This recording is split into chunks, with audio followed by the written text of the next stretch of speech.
একটা ছোট গ্রামে থাকতো এক তরুণ ছেলে, নাম রাফি। ছোটবেলা থেকেই সে খুব লাজুক ও ভয় পেত নতুন কিছু করতে। স্কুলে কেউ যদি তাকে প্রশ্ন করত, সে তোতলাতে শুরু করত। মঞ্চে দাঁড়িয়ে কথা বলা তো দূরের কথা, সে দর্শকদের সামনেই দাঁড়াতে পারত না।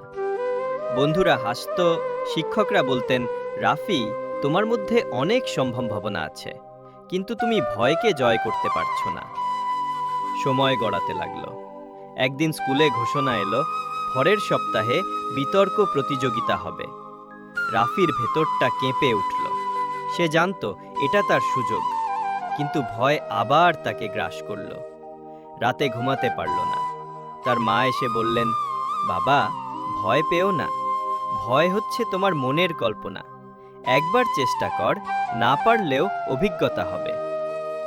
রাফি ঠিক করল এবার পালাবে না। সে নিজের ঘরে আয়নার সামনে দাঁড়িয়ে অনুশীলন শুরু করল। প্রতিদিন একটু একটু করে আত্মবিশ্বাস বাড়তে লাগল। বন্ধুরা যখন বাইরে খেলছিল, রাফি তখন ঘরে বসে নিজের বক্তব্য ঠিক করছিল। অবশেষে প্রতিযোগিতার দিন এলো। মঞ্চে উঠে তার হাত কাঁপছিল, বুক ধকধক করছিল, কিন্তু সে মনে করল মায়ের কথা, ভয়কে জয় করো। গভীর শ্বাস নিয়ে সে কথা বলা শুরু করল। প্রথমে কণ্ঠ কাঁপছিল, তারপর ধীরে ধীরে আত্মবিশ্বাস ফিরে এলো। দর্শকরা মনোযোগ দিয়ে শুনছিল। বক্তৃতা শেষে পুরো হল করতালিতে গর্জে উঠল। ফল ঘোষণার সময় রাফির নাম প্রথম স্থান হিসেবে ঘোষণা করা হলো। তার চোখে জল এসে গেল। এটা শুধু জয়ের আনন্দ নয়, নিজের ভয়কে জয় করার আনন্দ। সেই দিন থেকে রাফি আর ভয়কে গুরুত্ব দেয়নি।